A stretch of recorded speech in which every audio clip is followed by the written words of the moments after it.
how do we differentiate between a healthy nationalism and a less healthy nationalism?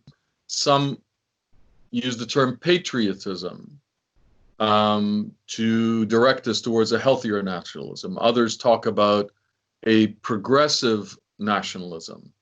I think you've mentioned that, although all these terms need to be unpacked.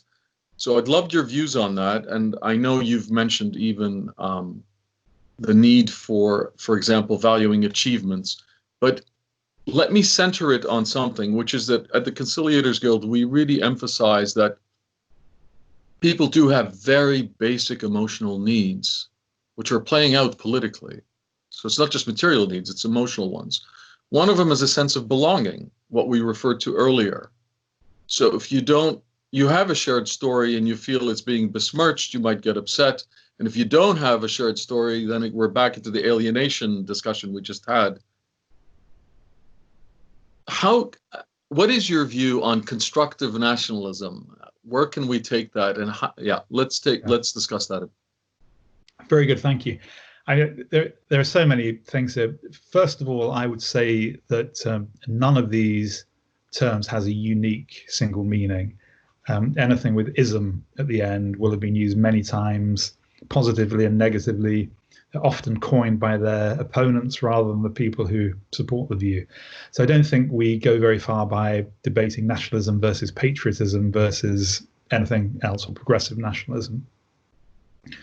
I mean, I think the interesting thing is many interesting things, but one interesting thing, certainly when I was a student, many of my teachers were people who had either been through the war or their parents had been through the war and had suffered, and thought that nationalism was a curse and we have to somehow transcend nationalism. And so nationalism was always identified with right-wing politics, with conservatism, with waving the flag, with fighting wars and hostility to others.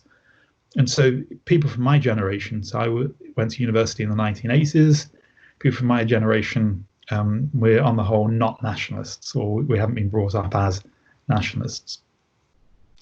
But more and more we think, well, maybe we were missing something, because there's definitely something in the ordinary psyche about loyalty, about belonging, about taking pride in certain things. For me, for example, it's very important to my identity that I think of myself as a Londoner, and I think of myself as a Londoner much more than I think of myself as someone who's English, say. So those identities are important, and Londoners do things that other people in the rest of the country probably don't, or don't value in the same way, and vice versa. So I think saying all of that is nonsense or irrational won't get us anywhere. It seems to be natural, it seems to be attractive to human beings, it seems to be part of our identity and something that we need to understand. So these types of affiliations formed on identities are very strong, and we can't get past them. Where do they go wrong? Well, they go wrong perhaps when you start making comparative judgments, that something is better because it's British or better because it's French. You can say, no, this is French, this is distinctively French, this is ours, it's good because it's ours. But you don't necessarily want to say, well, this is good because it's the best in the world, something like this. I mean, you could do. I mean, you could believe that as well, but you don't have to. But it gets problematic when it becomes exclusive and when it becomes hostile. And you can think of this. I mean, the analogies that come to mind. Well, let's see how far this gets us. One of the things that is very interesting to me is criticism of the National Health Service. So if you are British, you love the National Health Service, but everyone has their pet complaint about it. So maybe you don't get seen soon enough, the waiting lists are too long, you can't get the best drug or something because it's too expensive. Normally about waiting lists, how long it takes you to get to see your doctor or something like that. Everyone's got some sort of moan about it. We're allowed to say that. If an American complains about the National Health Service, then we are incredibly defensive about it. We're allowed to criticize it, you're not. Right?